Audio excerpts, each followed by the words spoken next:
ini tidak mempergunakan data primer, apa ya? Iya. Ini jadi pertanyaan saya ini. Penelitian itu tentu bertolak kepada data primernya. Data sekunder itu kan data pendukung. Kalau nggak ada data primernya, gimana penelitian ini bisa jadi? Jadi sudah Pak Prof. Iya ya. Maaf ya. Saya akan upaya untuk Pak Prof. Maaf.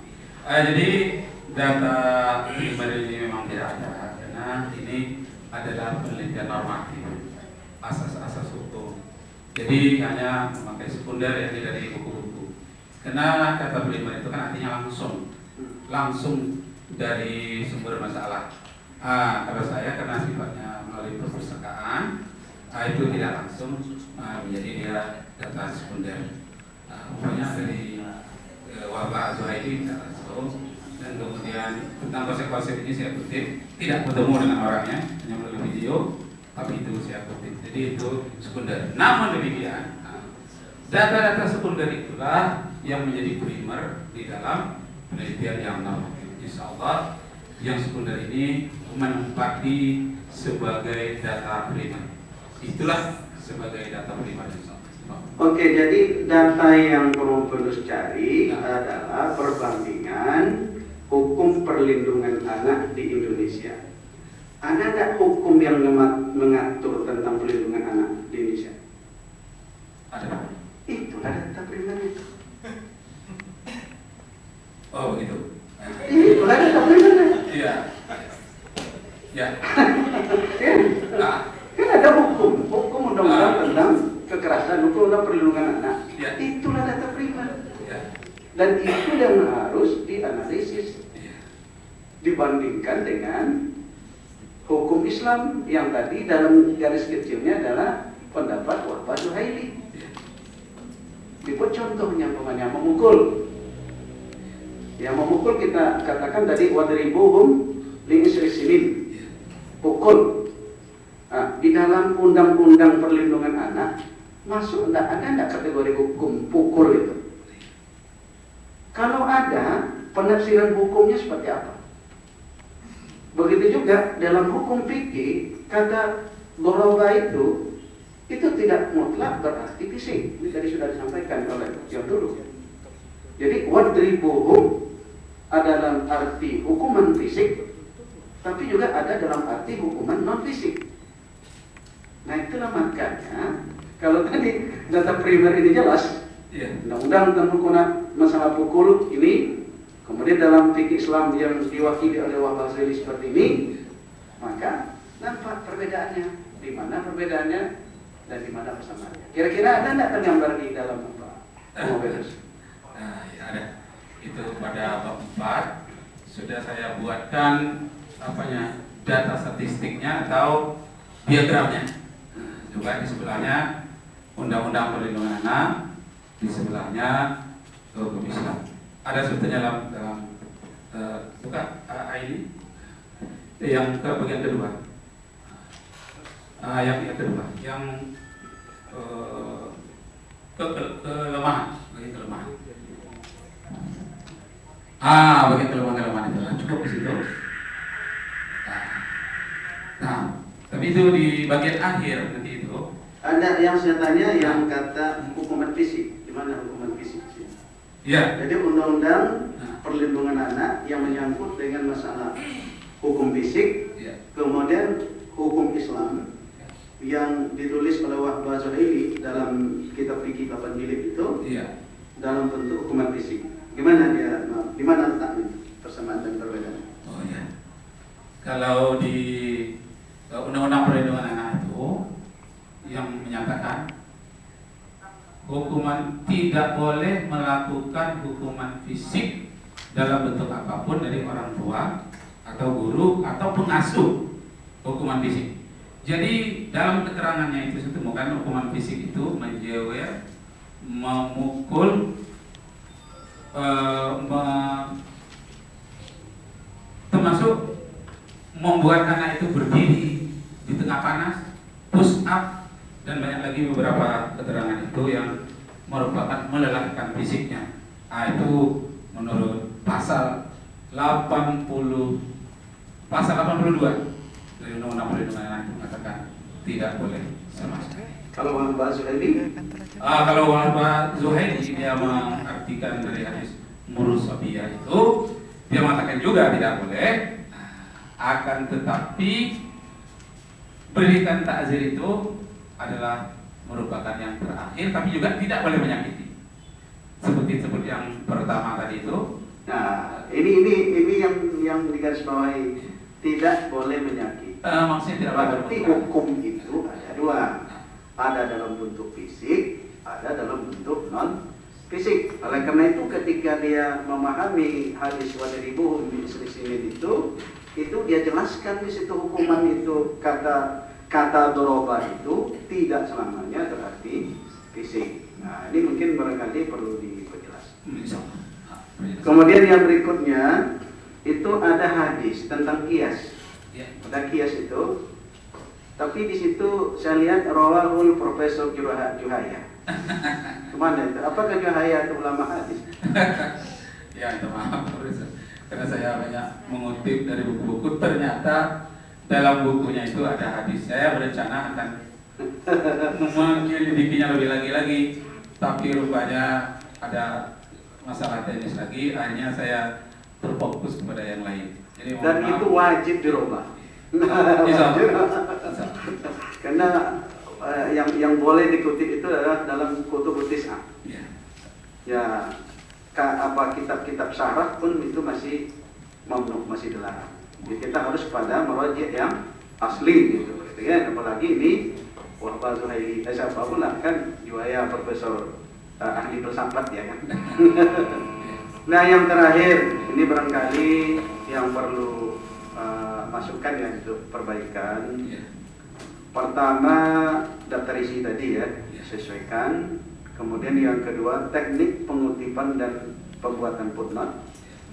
Ini saya lihat pengutipan apa ini ya komputernya dengan error atau kitanya yang kurang kontrol ya. Ini saya lihat di sini. Kemudian juga pengutipan ayat dan hadis itu tiba-tiba muncul saja. Tidak ada panas, tidak ada apa, tiba-tiba hujan. Nah, contoh ketika Pak Pomopendus berbicara tentang kias, itu kias. Apa itu kias? Tidak dijelaskan. Ruang lingkup kias tidak dijelaskan. Judulnya ruang lingkup kias, tapi isinya sebagai contoh. Nah, kemudian muncullah ayat Inna nahnu nazzalna wa inna lahu lahafizun. Itu apa kaitannya dengan kias? Seharusnya ruang lingkup kias itu dijelaskan dulu. Ini dia 1, 2, 3. Nah, ayat-ayat yang berkenaan dengan ini antara ayat ini. Tapi kalau kita muncul saja Inna nahnu nazzalna dzikra wa inna lahu lahafizun, itu apa kaitannya dengan kias? Itu saran saya. Nah, terima kasih Pak Rektor. Assalamualaikum warahmatullahi wabarakatuh. Terima kasih. Lanjut Profesor Ahmed. Profesor Ahmed Lutfi.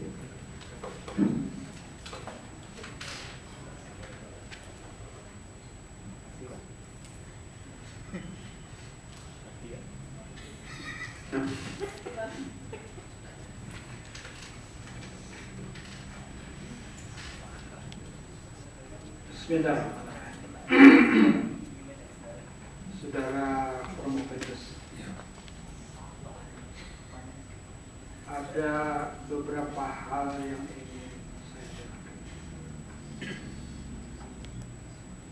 Tetapi sebelumnya saya ingin menyampaikan bahwa dalam ujian disertasi ini umumnya para penguji menyampaikan keberatan keberatan. Jadi atas dasar keberatan itu Pomopendus perlu memberikan jawaban. Yang ingin saya sampaikan dan merupakan keberatan saya adalah masalah metodologi. Saya tidak tahu ini ada penguji utama, apakah penguji utama ini materi atau bagaimana, saya juga tidak tahu.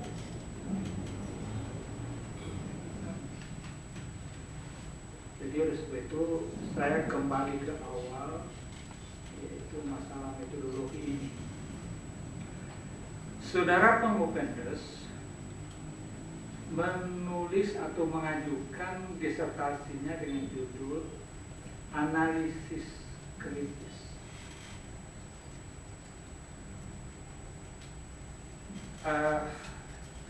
Biasanya analisis yang kritis ini digunakan dalam suatu studi tentang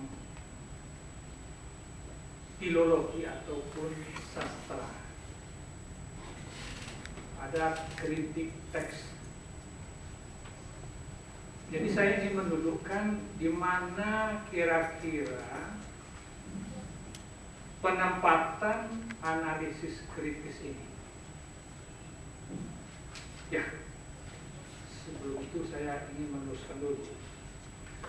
Di sini tidak jelas ini, sebagaimana juga tadi telah dikemukakan oleh ketua, mengenai beberapa istilah yang disampaikan sebagai judul saudara Promopendes. Tetapi saya akan lebih memfokuskan kepada metodologi ini. Apakah ini studi teks atau studi di luar teks? Apakah ini studi normatif karena ini menyangkut hukum, atau merupakan studi empiris? Ini tidak dijelaskan dengan baik atau dengan jelas dalam disertasi Promopendes. Saya berusaha untuk mencari metodologi, tetapi hanya saya menemukan keabsahan data, analisis data. Tidak ada diungkapkan bagaimana saudara Promopendes melakukan penelitian ini dengan menggunakan metode apa. Karena keabsahan sebuah penelitian sangat tergantung kepada metodologi yang bisa dipertanggungjawabkan. Di sini ada semacam kekacauan, kalau boleh saya katakan demikian, antara normatif dengan empiris. Jadi saya ingin Promopendes menjelaskan metodologi yang Promopendes gunakan, karena di dalam pendahuluan ini saya tidak menemukan pertanggungjawaban Promopendes menulis sebuah karya disertasi yang bisa dilacak, yang bisa diuji kebenarannya berdasarkan metode. Kualitas sebuah kitab ujian adalah tergantung kepada metodologinya. Keyakinan orang kepada hasil sebuah penelitian tergantung kepada metodologi yang digunakan. Saya minta saudara Promopendes untuk dapat menjelaskan ini. Silakan. Kira ini memang sangat berat betul ini pertanyaan, dan sangat menggelitik dan sangat memerlukan perhatian serius, karena sejak awal memang saya sudah memikirkan ini, di mana sebetulnya dalam beberapa konsultasi beberapa pembimbing saya, termasuk juga bapaknya, saya baca juga buku tadi. Akhirnya saya berkesimpulan, saya letakkan pada awal itu. Di awal tulisan saya itu sudah saya sebutkan, penelitian saya ini bersifat doctrinal research. Doctrinal research ini sifatnya pertama komparatif, yang kedua the basic of law, kemudian the philosophy of law. Nah, kalau saya memilih di antara filosofi dan comparative of law itu yang kaitan dengan doctrinal research ini, saya lebih pilih yang comparative law. Jadi walaupun yang basicnya, yang asasnya tidak saya tinggalkan. Yang menjadi masalah yang berat bagi saya itu, dan sinilah kesulitan saya sebetulnya dalam memilahnya, kejadian-kejadian empiris di tengah masyarakat itu tidak dapat dipisahkan dari kajian saya. Saya ini kajiannya doctrinal research, pengembangan dari studi normatif, tetapi saya tidak bisa mengelak dari kejadian benda hidup yang saya kaji ini tidak cukup sekedar normatif dan kajian pustaka, tapi juga kejadian-kejadian masyarakat. Lalu saya berkesimpulan bahwa data-data empiris kejadian di tengah masyarakat itu sifatnya bagi saya bagian dari motivation of research. Jadi dia memberikan suatu wawasan lingkungan kepada saya, dan saya yakin sekali bahwa memang perubahan di hukum itu, pertama hukum itu terus terjadi dan hukum harus berubah, karena hukum dalam kajian yang saya baca itu kadang-kadang tertinggal dengan perubahan zaman. Jadi studi teks atau normatif yang saya baca itu sendiri mungkin sudah tertinggal beberapa tahun yang akan datang. Yang sebelumnya saya baca juga begitu. Jadi namanya jadi tagayyur hukmi bitaghayyuril azmani wal amkan. Jadi terjadi namanya perubahan, termasuk juga tagayyuril fatwa bitaghayyuril makan wal zaman. Jadi memang ada perubahan seperti itu. Jadi yang saya ambil Pak dari data empiris itu semangatnya, seperti kata Pak Reza yang sering mengulang-ulang, semangat anti kekerasan di dalam fikih, juga semangat anti kekerasan dalam hukum perlindungan anak. Nah, semangat inilah yang mendorong, walaupun dia merupakan empiris terjadi di tengah-tengah masyarakat, tapi saya mengambil teksnya, yang mana teks dari pasal-pasal itu yang mengandung anti kekerasan, yang mana yang sebetulnya yang disebutkan dari awal itu tadi dianggap sebagai belenggu atau menindas dunia pendidikan sehingga guru itu jadi bergerak. Itu hidup di masyarakat memang empiris seperti itu. Tapi saya bisa menyimpulkan keduanya ini bergandengan. Walaupun saya lebih memilih kepada teks dan normatif, tapi yang empiris ini tadi datanya itu tidak saya abaikan. Itu Pak yang saya lakukan dan saya tulis, saya edit berkali-kali di dalam disertasi saya itu. Insyaallah. Sudah ketua masih boleh jadi dari jawaban Formovendes ini suatu studi seperti yang saya sampaikan tadi, ini banyak aspek nampaknya yang dilakukan sebagai suatu pendekatan atau metode. Ada masalah teks. Kalau teks barangkali bisa dilakukan kritis. Tetapi juga ada doktrinal. Ini masalah doktrinal, doktrin hukum, tentu ini masalah normal. Tetapi saudara Formovendes juga menyinggung masalah perubahan hukum. Ini juga sudah melakukan suatu pendekatan empiris. Jadi oleh sebab itu perlu dipilah-pilah dan perlu dijelaskan ini pendekatan mana yang utama. Jadi ini perlu saudara Formovendes untuk mendudukkan data-data ini sesuai dengan pendekatan yang paling saudara Formovendes ingin untuk ditemukan. Jadi sekali lagi kalau ini mau dikembangkan nanti ataupun mau dicetak atau sebagainya, ini masalah metodologi ini saya kira suatu hal yang perlu diperjelas. Sebab kalau dengan melihat ini, kita tidak bisa membaca jalan pikiran dari Promopendes. Jadi oleh sebab itu bisa kemana-mana. Nah, ini kita khawatirkan kalau bisa kemana-mana, ini tentu dari segi ilmiahnya tentu tidak bisa kita pertanggungjawabkan. Jadi oleh sebab itu saya harapkan ini masalah metodologi ini perlu mendapatkan perhatian.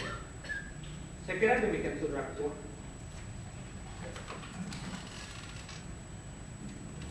Terima kasih, saya kira itu cukup mendasar ya. Silakan Profesor Safrinaldi.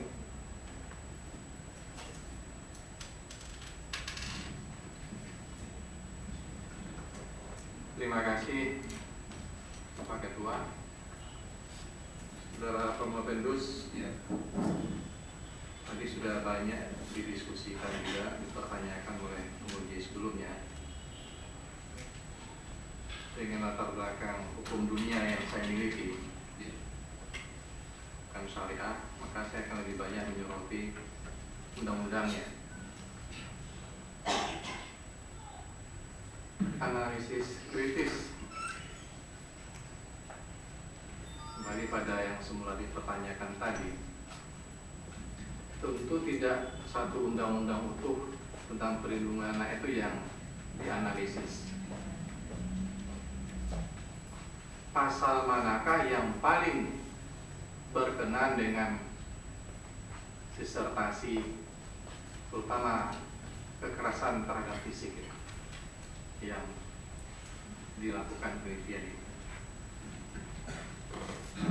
Terima kasih. Sebetulnya poin yang kedua sudah saya letakkan pada terakhir. Yang saya analisis itu, saya uraikan saja karena makan waktu panjang. Uraiannya ialah pasal yang pertama yang saya analisis itu adalah pasal 80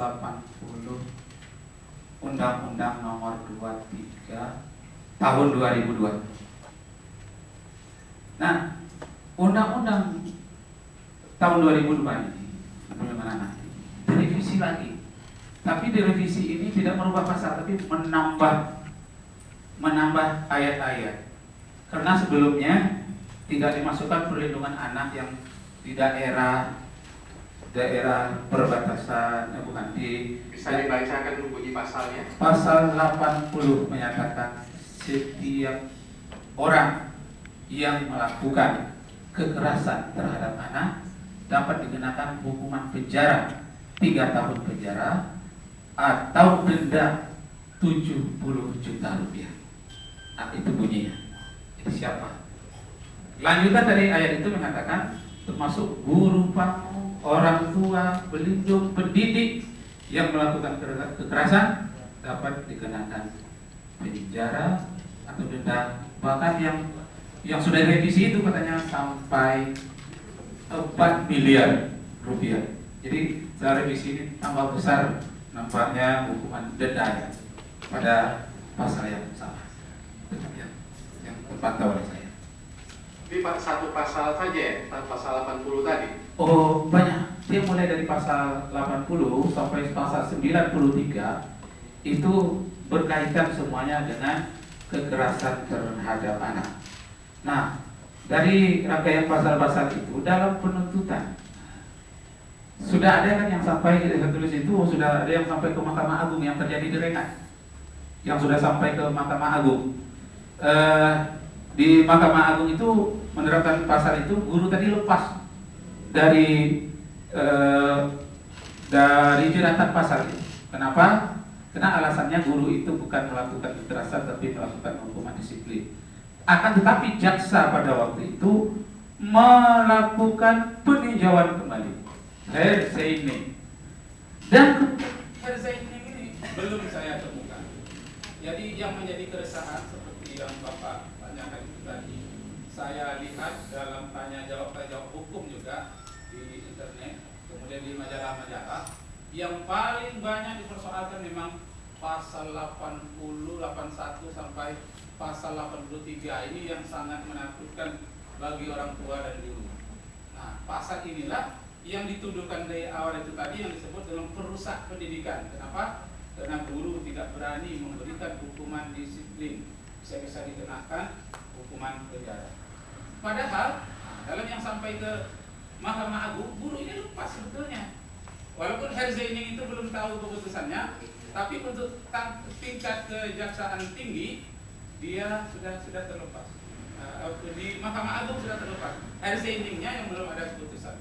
Kesimpulannya, dari pasal 80 sampai pasal 83 Undang-Undang Perlindungan Anak ini, kesimpulannya undang-undang itu tidak mengadopsi adat istiadat setempat, tidak mengadopsi hukum agama. Seharusnya diadopsi, dipertimbangkan hukum adat dan hukum agama tentang memukul terhadap anak tadi. Tetapi dalam hukum ini tidak. Pertanyaannya, mengapa tidak dimasukkan, tidak mempertimbangkan hukum adat dengan hukum agama? Karena asal usulnya dari Undang-Undang Perlindungan Anak ini bukan dari Indonesia, tapi dari luar negeri, berdasarkan konferensi hak-hak anak yang disebut dengan Attifaqiyah Aulad yang sudah diterjemahkan juga oleh Mesir. Saya lihat Sudan melaksanakannya, juga yang lain sudah diterjemahkan. Nah, asalnya dari barat, dari konvensi itu, Ittifaqiyah itulah akhirnya disetujui, diratifikasi oleh pemerintah Indonesia, otomatis berlaku di Indonesia. Itu sebabnya kenapa tidak mempertimbangkan masalah adat, masalah agama, karena dia melanjutkan ratifikasi dari Konvensi Hak Anak PBB tahun 90. Lalu di Indonesia mulai diterapkan tahun 98, tapi itu baru wacana. Dari wacana itu oleh anggota DPR sebagai pembuat hukum, maka DPR ini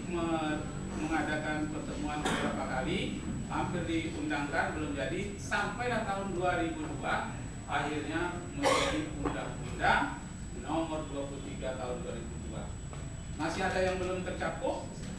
Nah, direvisi lagi, maka direvisi lagi menjadi Undang-Undang Nomor 35 tahun 2014. Kesimpulan saya, walaupun terjadi revisi, namun ada asasnya yang sama. Ada semangat, jadi kata Pak Yasa itu semangat anti kekerasannya sama. Dan pasal-pasalnya tidak jauh berbeda.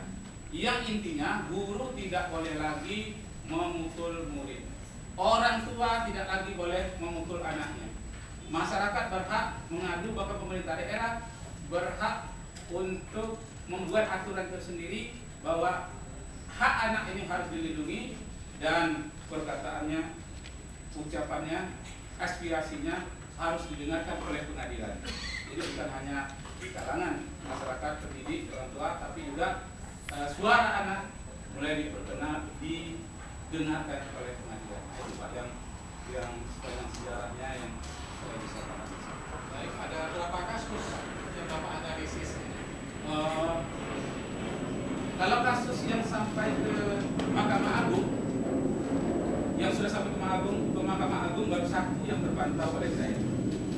Kalau yang terbanyak itu yang saya pantau dari berita, ya, dari koran, kemudian dari jurnal hukum, juga jurnal pendidikan yang di dalamnya terkait hukum, itu kebanyakan sampainya itu pada tingkat pengadilan negeri, jadi pada tingkat bawah, dan kemudian mereka lebih banyak lagi memutuskan untuk berdamai. Jadi dalam prakteknya, guru yang terkena oleh hukuman, memberikan hukuman fisik, lalu di dalam pasal itu dikenakan akan 3 tahun penjara, itu tidak terkena, dan tapi bayar dendanya sampai 60 juta, itu pernah kejadian.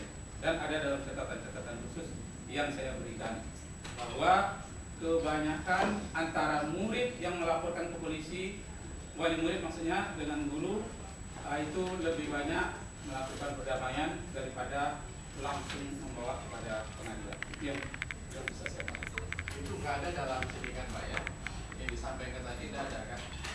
Terutama statement tadi yang mengatakan bahwa di pengadilan ada damai dalam kasus pidana, nggak ada. Yang saya banyak temui itu Bukan Ya. nama yang bukan yang Bapak Oh, yang sampaikan. dikutip. Ada kasus yang didamaikan di pengadilan, itu tidak benar. Bukan didamaikan di pengadilan. Sebelum sampai ke pengadilan, laporan polisi akan diteruskan atau berdamai kata polisi.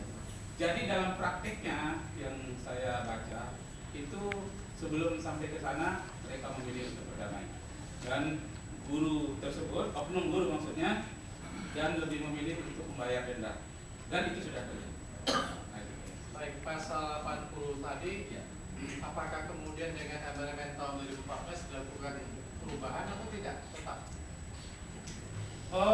Yang perubahan itu saya lihat dendanya lebih besar. Setelah direvisi tahun 2014, dendanya sampai 4 miliar. Kalau di tahun 2004, yang tahun 2014, tahun 2002 dendanya itu 72 juta rupiah. Jadi revisinya berupa pembesaran denda. Itu yang setelah saya bandingkan antara teks pasal-pasalnya. Tapi pasal-pasal pada umumnya itu sama, tambah ayatnya, tambah lagi dengan A, B, C-nya, yang ayat yang lebih kecil lagi, 1, 2, 3-nya, itu nampaknya merupakan sisipan dan perbaikan dari Undang-Undang 2002. Apakah Bapak setuju? Seandainya saya katakan pasal 80 tadi, 62 dikatakan pasal karet. Dengan rumusan itu dapat dikatakan pasal karet.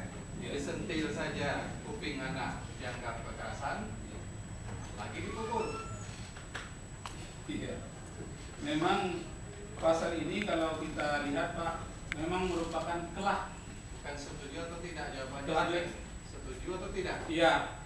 Itu yang merupakan titik masyarakat tidak setuju, dan sekaligus saya tidak setuju kalau pasal ini dikatakan sebagai pasal karet. Akan tetapi memang menimbulkan suatu penafsiran dari orang-orang yang mengasuhnya, memahaminya, termasuk pengacara-pengacara yang menggunakan pasal ini. Memang mereka merasakan pasal ini ada sensitif untuk digali itu untuk diterapkan. Susah diterapkan. Pertanyaan terakhir, karena Bapak sudah melakukan penelitian untuk studi S3 Administrata Akademi Tertinggi, terhadap kelemahan yang menurut Bapak tadi pasal 80 tadi, apa usulan perumusannya terbaik yang seharusnya, jadi dasolen ini seharusnya seperti apa rumusan pasal 40 supaya apa yang tadi didiskusikan, dikritisi, bisa mengobati kritik-kritik yang lainnya di hari yang akan datang. Terima kasih. Inilah sebetulnya yang agak panjang penggalian saya, dan termasuk bagian dari kontribusi saya dalam bidang hukum ini. Apa sebetulnya yang pasal dari pasal 80, 82, pasal 83. Saya menginginkan pasal ini, kalau maulah pihak eksekutif dan pihak legislatif mendengarkan, tolonglah dikhususkan yang pasal yang terlalu umum ini, yang mirip yang karet yang Bapak sebutkan tadi, itu benar sebetulnya. Dia terlalu umum, bisa dilekatkan kepada siapa saja, pada guru, kepada siapa saja. Saya menginginkan kenapa tidak dikhususkan khusus dunia pendidikan, karena hukumannya berbeda, dalam rumah tangga berbeda. Yang dianggap kekerasan di dalam pasal ini sebetulnya di dunia pendidikan itu bukan kekerasan. Jadi pasal 80 sampai pasal 83 ini saya lihat itu memang terlalu umum. Jadi perlu untuk dikhususkan lagi sehingga tidak merugikan orang tua yang ingin bersedih anaknya. Karena kejadian Pak, kejadian di Australia, seorang duta besar Malaysia memukul anak yang tidak sholat di sana, dan mereka ditahan setahun 3 bulan, anaknya dikembalikan ke Malaysia. Nah, ini Pasalnya sama dengan di Indonesia, semangatnya itu sama. Seandainya lah mau para pihak legislatif itu mengerucutkan pendidikan khusus dalam bidang pendidikan, kalau bisa begitu, jangan dikriminalisasikan hukuman disiplin dari orang tua dan guru, sehingga hukuman yang terlalu umum ini tadi tidak menjadi keresahan bagi orang tua dan guru. Itu yang saya rasakan, Pak, setelah saya menghayati presiden berkali-kali menghadapi perubahan-perubahan. Terima kasih.